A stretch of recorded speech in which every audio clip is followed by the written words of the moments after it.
That human connection when we're sitting in a room and we're just talking with one another, or we're having lunch together and enjoying one another, is very much a part of ensuring that those relationships are being developed and that we're having the opportunity to talk about very informally, how do we do better for the communities that we serve? Healthcare is an industry that relies on protocols, and for good reason. But there are times when too much rigidity can fail to leave room for the human side of experiences. It often takes courage and courageous individuals who can go beyond the norm and are willing to deviate from the established standards to prove that there are other, better ways to do things. And that's when we get exceptional experiences and ultimately improved human connections. Hi, I'm Rebecca Corin, and I'm excited to welcome you back to Moments Move Us, a people-first podcast unlocking the power of meaningful moments by bringing you stories that inspire. Erik Wexler was only 19 years old when he took a job as a security officer at St. Francis Hospital in Hartford, Connecticut. This was his entry into the healthcare industry, and it's where he learned an invaluable lesson. There's a difference between doing your job and doing your job in a way that truly supports the people you serve. Erik continues to reflect on that lesson years later as the Chief Operating Officer for Providence St. Health. There, he works hard to champion compassion, human connection, and building relationships. For Erik, these are the keys to creating a culture that provides the best care. And of course, that begins with the understanding that every person has their own unique needs and is going through their own experiences. And on top of that, how we care for ourselves has a direct impact on how we show up and care for others. Let's dive in. It is something that has stayed with me in my heart, mind, and my soul over all of these years. So I was in college in Hartford, Connecticut, and I took a job as a security officer at St. Francis Hospital in Hartford. And it was my first real entry point into healthcare. And it's not that I hadn't experienced it before. My mother once broke her hip, and I was once in a car accident, and I saw what it was like to be on the other side of those things.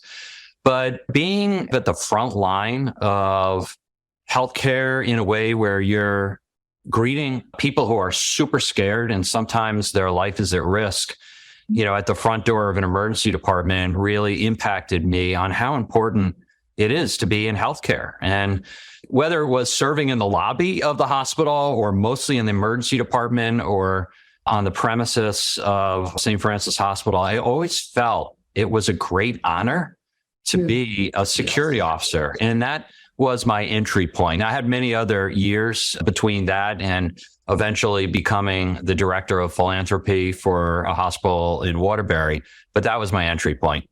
When you think back to moments you had in that role, does anything ever kind of come back to you, even in your present day? Like any of the stories that you experienced sort of there as the face of when people walked in the door or in the emergency department where things can get difficult at times. And then you were talking about the fear kind of allaying that in that role.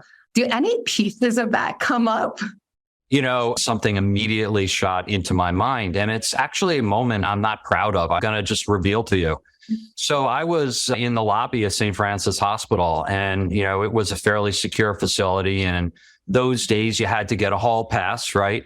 It wasn't too technical in those days. And this big man came in and he was rushing to go to the elevators.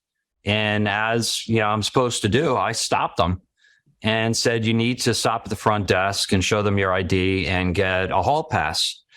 And he got very angry and anxious and started to yell at me, and I started to yell back. The situation escalated a lot in his person. And he wound up pushing me and shoved me through a door, and I fell on the ground. And of course, other security officers showed up and the situation got under control. I don't think he was wrong. If you look on that, when all's said and done, this was somebody who was really scared, who needed to be with their family, who wasn't well. And we were worried about a hall pass. And there are good security reasons for this, as we all know. But I was just a kid, I don't know, what was I, 19 years old, maybe 20. I wish I had found a way to say, let me help you. Let's walk together to the room that you need to go to, or let me bring you over to the desk and get you. So, I think immediately what comes back to me is I was the one that was wrong and he was the one that was in a real time of need. Wow. It's interesting to think about stories like that because in the moment, you're feeling the energy of that and you had a job to do and you were thinking about safety on the process and what you were there for. You're 19 years old. You're following the rules, right? I mean, that's your job. And kind of looking back, that influences the way that we meet people in their time of need because people do not always show up at their best. And I'll take it farther. It's very difficult to show up at your best when you're hurting or your loved ones are hurting in the hospital and how such a sensitive, tenuous moment for them. And it's a true responsibility for every person in a health system to be part of the solution, to care for the person in that moment. But how hard is it in a situation like that? I'm just now putting these pieces together while you and I are talking on a decision I made much later in my career. And all of a sudden, I think I understand why I made that decision. So, like years later, now I'm at Waterbury Hospital. I started out as the vice president for development or philanthropy. And eventually I was allowed to expand my responsibility into operations there. And one of the places that reported to me was security. And the director of security is a guy named, I remember this is probably 25 years ago, was Oscar Herrera, an amazing security director and a great colleague. And I still think after all these years, I haven't talked to him in 25 plus years, I think very highly of him. And I remember he and I were talking about how do we change our security force into more of a customer relations group. And one of the things I said I really wanted to do was get them out of uniforms to, a jacket and tie. And I think one of the reasons that I put all the pieces together with a little bit of vulnerability with all of you today was I think I remembered back to the security officer's uniform I was wearing and the big leather belt and the huge flashlight that was like this long on the side of me, which is more like a weapon than it is a flashlight. And realizing that that is not in a hospital setting always the best way to approach people that are very vulnerable. I may have felt that way, not only because I saw it was changing, but also the experience that I had with this great man who was having a very bad day. Wow. First of all, I'm honored to be on the sort of the receiving end of hearing you kind of put these pieces together, because in life, I feel like so many times we find ourselves in conversations and we're talking about like making change or moving into an innovation sort of mindset to improve things. And all of the little things that happen along the way inform where we are in that moment and our perspective.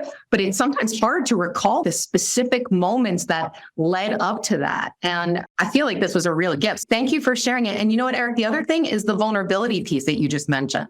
It's hard to share, like when we didn't show up as our best in a moment. Can you talk a little bit about how vulnerability impacts like your leadership style and your work? My colleagues that know me, what you see is what you get. I'm always working on improving myself, always. I've had a coach in the past, a guy named Rich Dougherty, probably one of the most important people in helping me to learn to be a better leader. I've gone through leadership formation at Providence St. Joseph Health.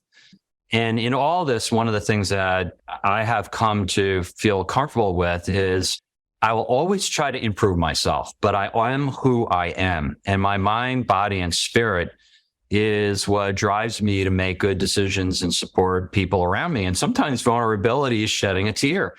And sometimes it may be being over passionate, or it could be even dispassionate to be able to help people around you. I think that too many leaders work hard at trying to be somebody other than they are. And it just doesn't come across as being authentic. And then the relationships don't really develop.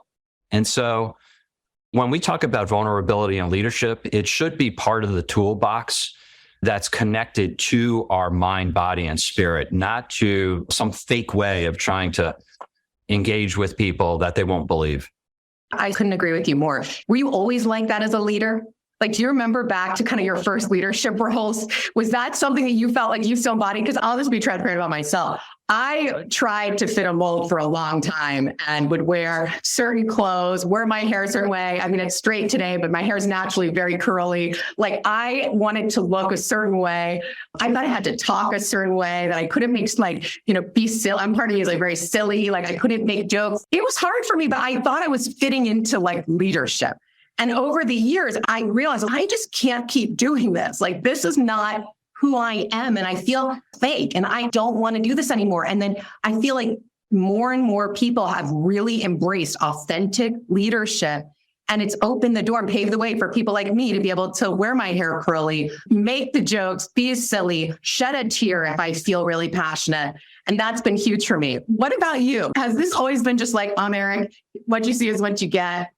I made a lot of mistakes as a young leader. At my first executive role at Waterbury Hospital, I think I was 29. And I look back on some of the things that I said and did, and I blush. But I think that's okay because, we're all developing as human beings. And some people don't wish to improve. And I feel sad because that's part of the joy in life. I think as time has gone on, maybe it's age and professional maturity, I feel more committed to relationships and compassion and understanding. One of the very early mentors I had, Rebecca, was a woman named Lucille Janetka.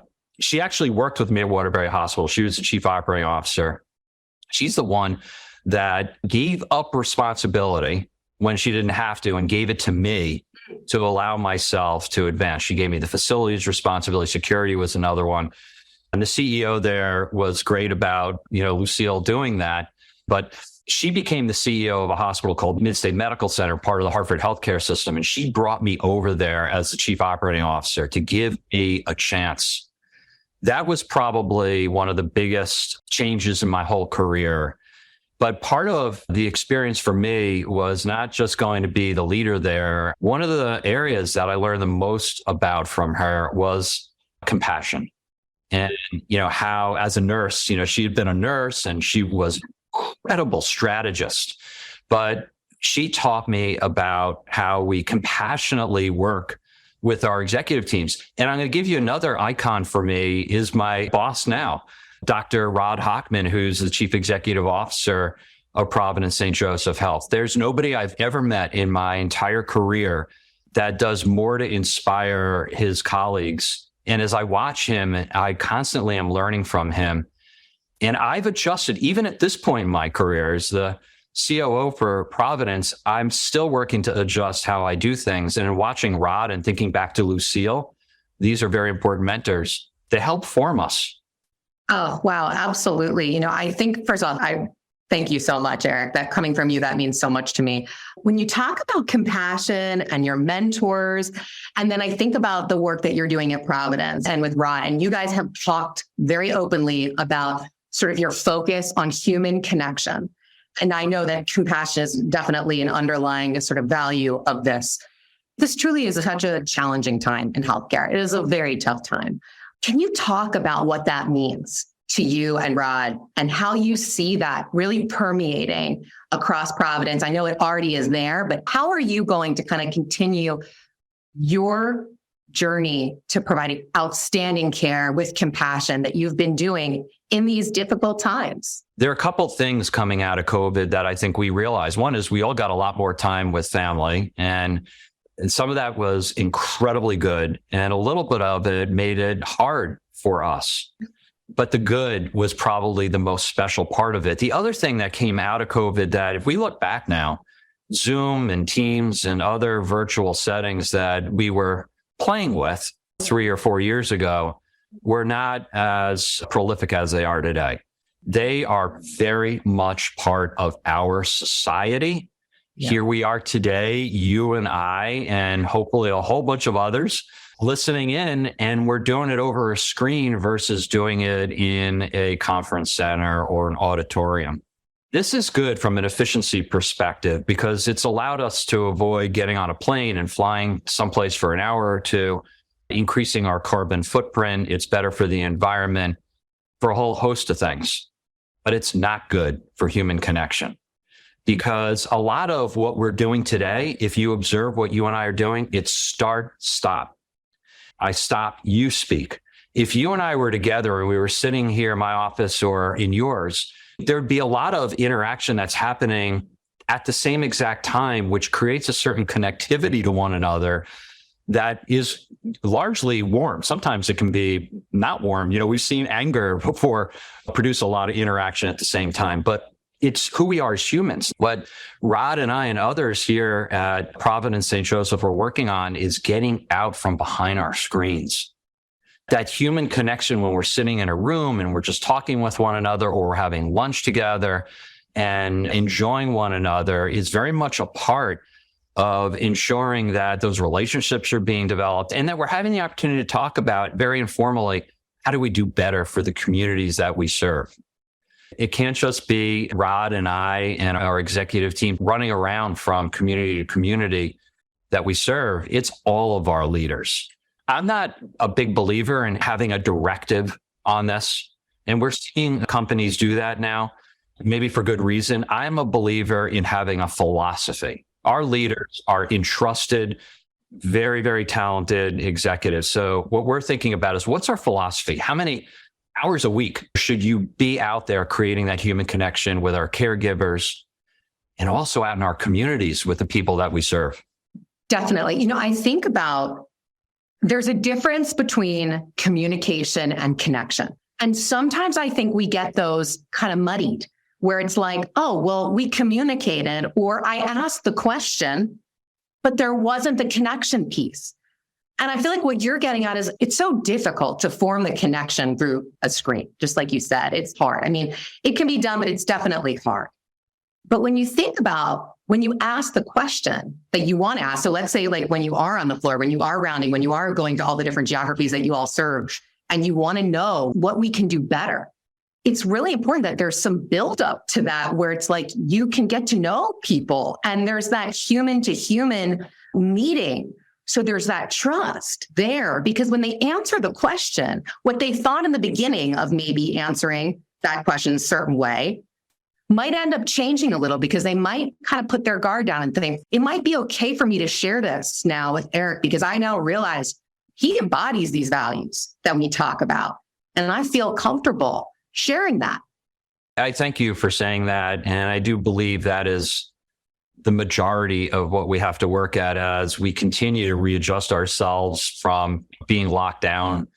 I have to also say, I think there is a way virtually to connect with people that could be utilized as well. And I've been practicing this lately, and it's been a very inspiring opportunity for me. So we have, 50 chief executives leading our acute care facilities, and hundreds of others that are in our clinics and otherwise. And so every once in a while, an appointment gets canceled, and I find I have a half hour, 45 minutes, maybe an hour. And last week, I just identified 2 or 3 chief executives of our hospitals that I hadn't talked to or seen in a long time. And I just, through Teams, dialed them up. And, you can see the look on the other side of the screen. Just imagining. They're like, what's happening? Are you okay? What's wrong? What did I do? So Christy, who's one of our chief executives, we're so proud of her. She runs our Everett facility. She was one of the people I called last week, and she said, I saw your name coming through, and I told whoever I was on with that I needed to hang up. Erik was calling. And I said, well, you didn't have to do that. You could have just sent me to voicemail. She said, what's up? Is everything okay? And I said, I just wanted to see how you're doing, just checking in with you. She smiled, and we just had a nice 15-minute conversation. And I hung up, and I felt not only so proud of her and what she's doing there, but I felt good myself. Totally. I feel like that back and forth that you get, that almost that energy transfer. I love Peloton, and there's a Peloton trainer named Robin Arson, and she talks about how energy is currency. I couldn't agree more with that. So it's like you had that energy exchange that built up your energy, that built up her energy. And also like it allowed you to sort of relax into a moment of human connection, so that your next meeting, you have a sort of refreshed perspective. Yeah. And I think also it allows us as leaders to support, this goes back to human connection, to support our colleagues. She's got a lot of heavy work and responsibility. And I said to her, it's going to be okay. This is a marathon and not a sprint. And we are all behind you and supporting you. And I think probably if I were hearing that from Dr. Hockman or the chair of our board, it would make me feel just a little more comfortable that day. And I do. I'm not saying I don't. Of course, but I know what you mean. One of the things that I think a lot about too in that moment is like the out of the blue nature of it. It's like the spontaneity, like we have an agenda. And I was just thinking about this when you were saying about your calendar, right? Your calendar is probably so packed. You don't even have 15 minutes to like take a breath and maybe talk to someone that's not in front of the screen or part of a meeting. And I think that off the cuff conversation, that really builds culture, connection, and it helps people sustain. Because a lot of the talk that happened, I think, during COVID around sort of what's next and sort of emergent making decisions and breaking down of silos, there's a lot of silver linings that we can kind of continue at that. I think part of it too is just like, we're all in this together and we're going to kind of hold on to each other and we're going to kind of march through this as a group. And there's that like deeper humanity aspect that makes it so much more personal. And that I think is why people want to show up again. Because there's also data like that people stay when they have a best friend at work. That really means something. So it just makes me think about that. Let's go back also to something you said, since I think mentioned to me, we may have other leaders that will listen in on this podcast.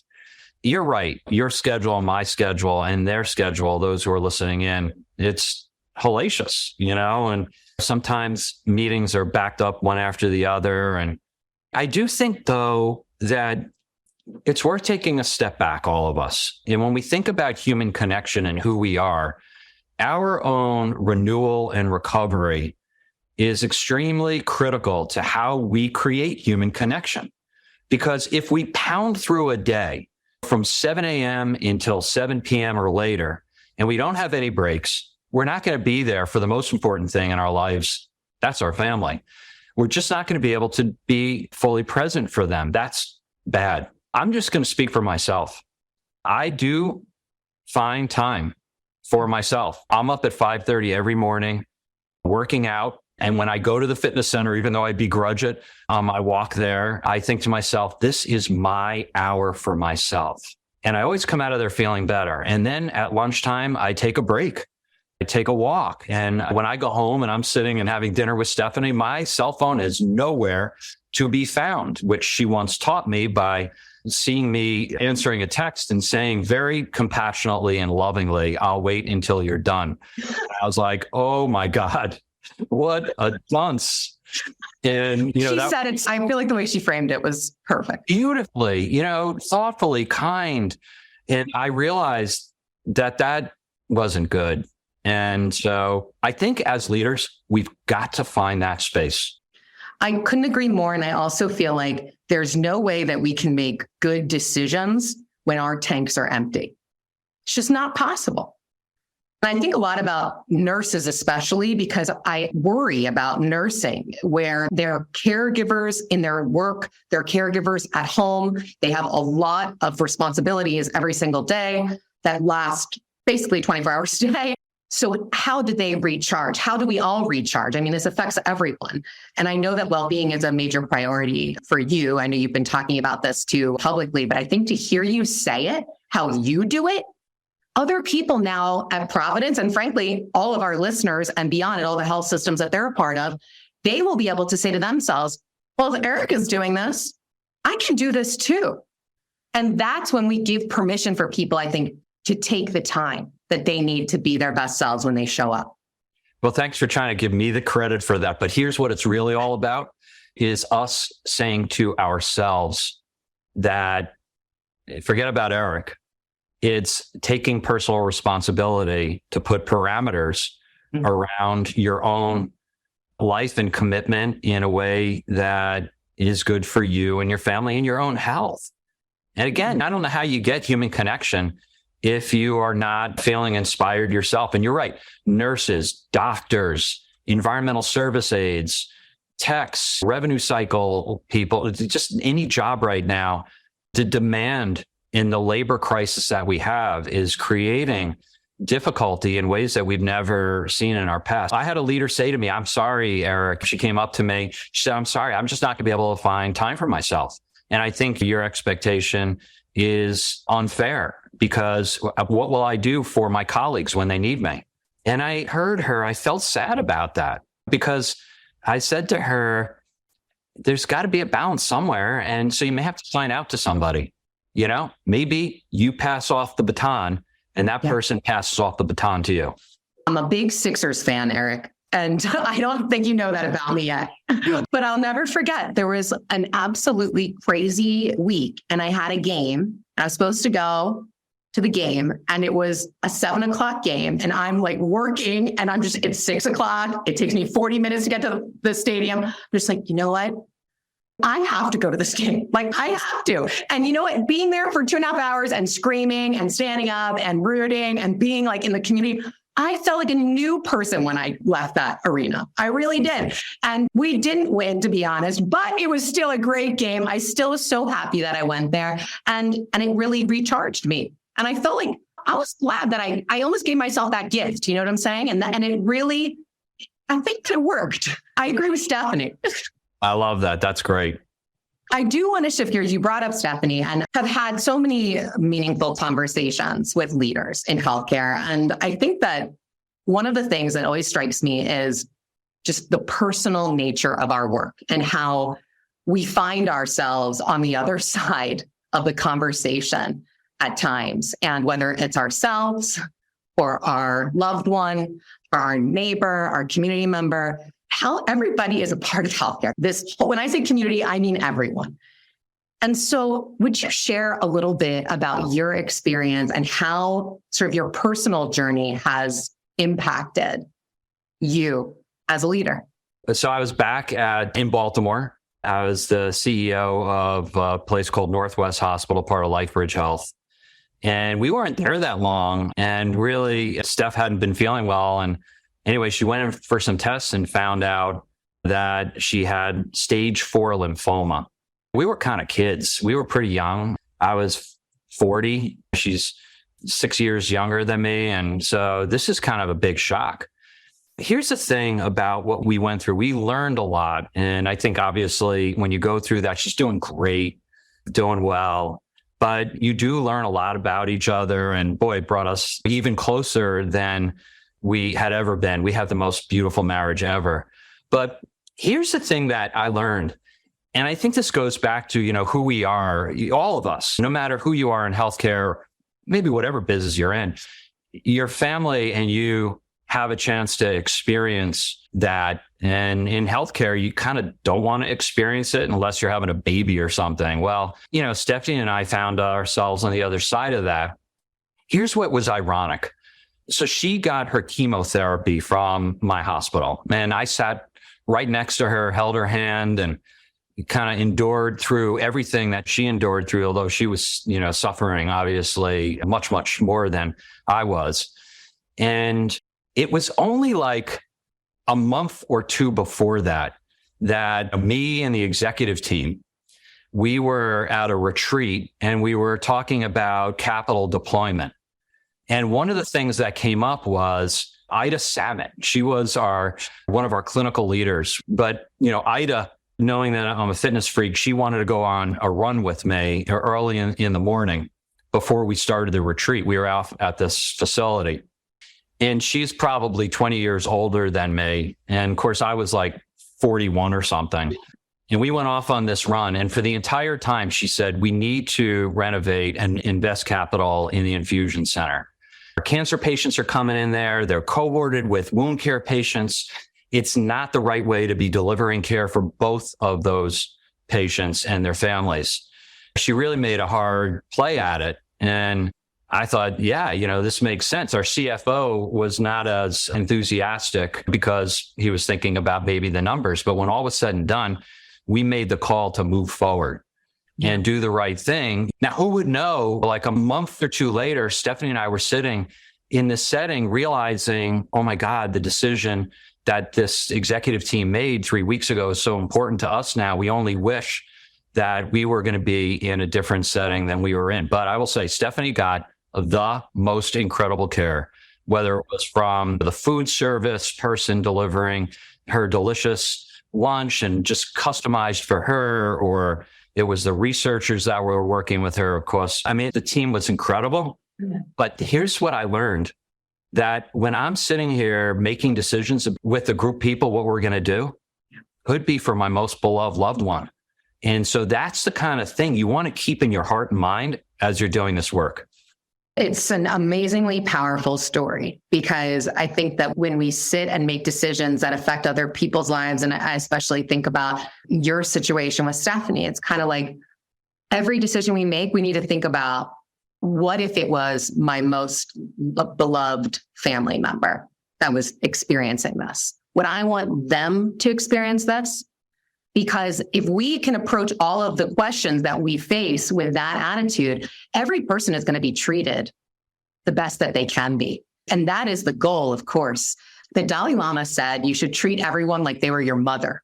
And so some people have weird relationships with their mothers, and that's okay. But I agree with that statement, because if you imagine the fallout of decisions and how it impacts people, that's really where the decision, I think, can turn to one that is from a place of compassion, love, and human connection, like you talked about.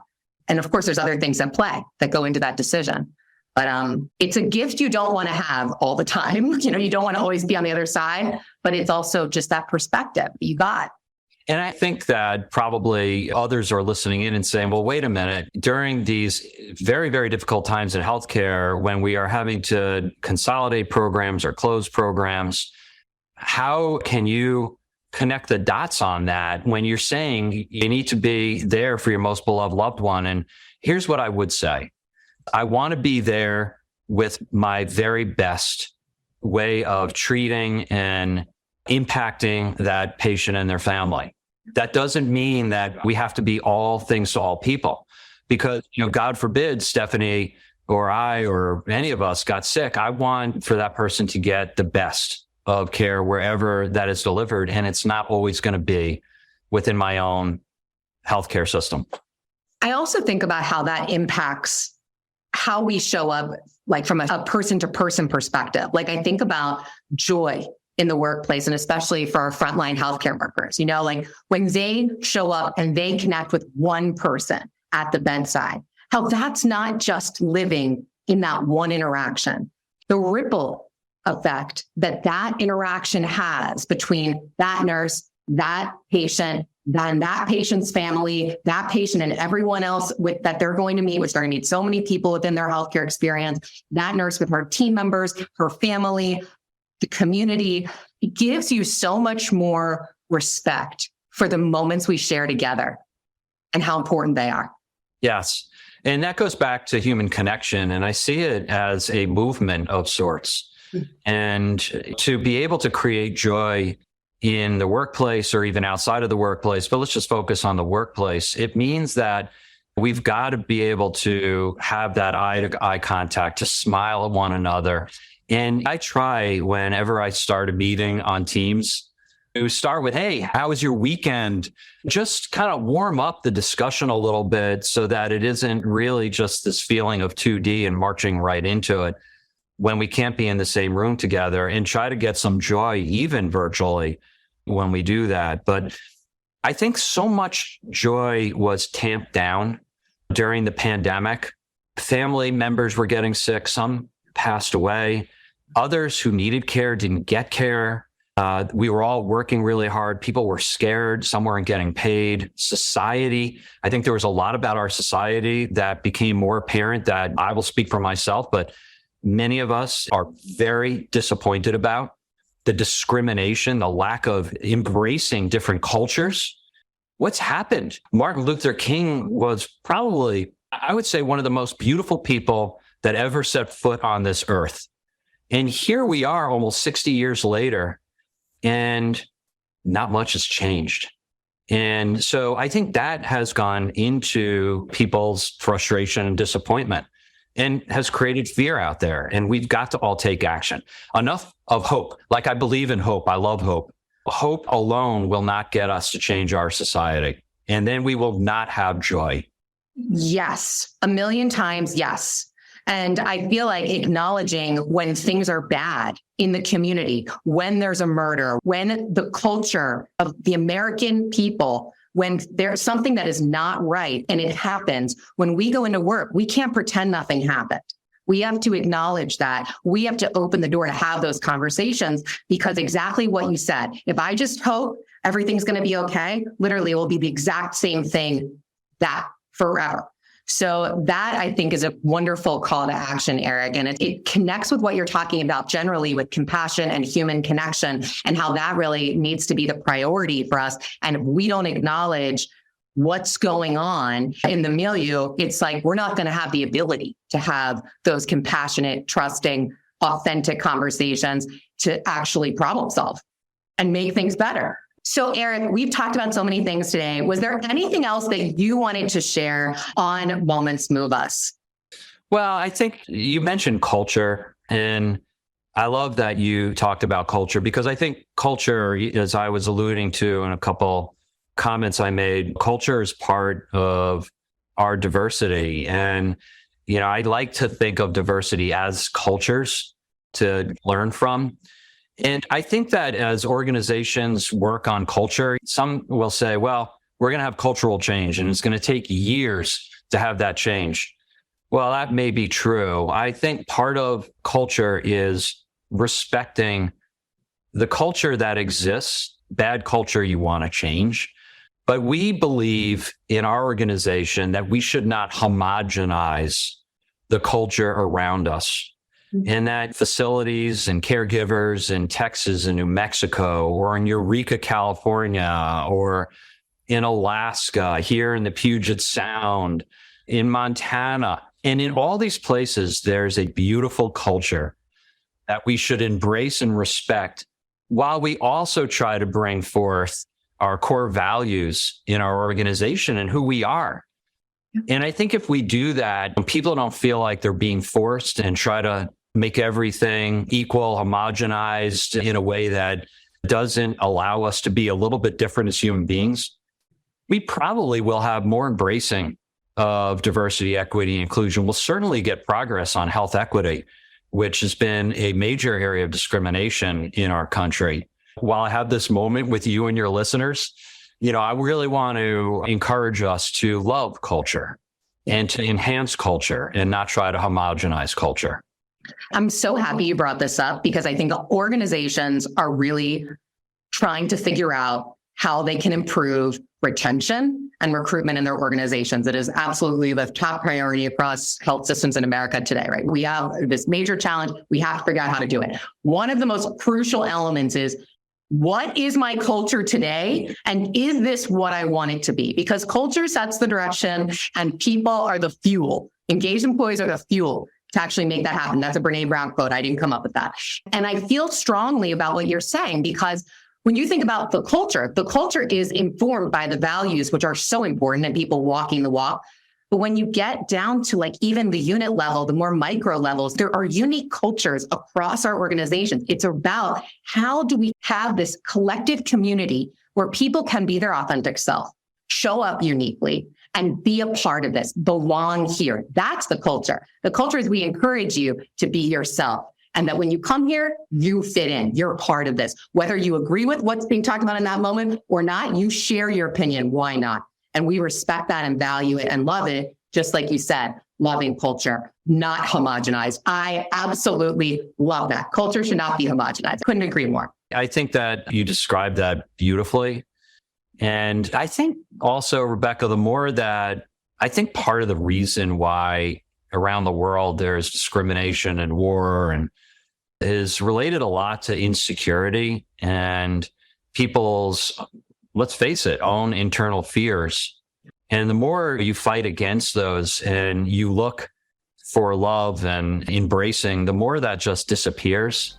And then you wind up being a happier person.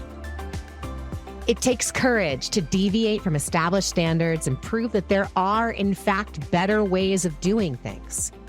Those new ways allow us to unlock the potential for truly exceptional, personalized, humane care.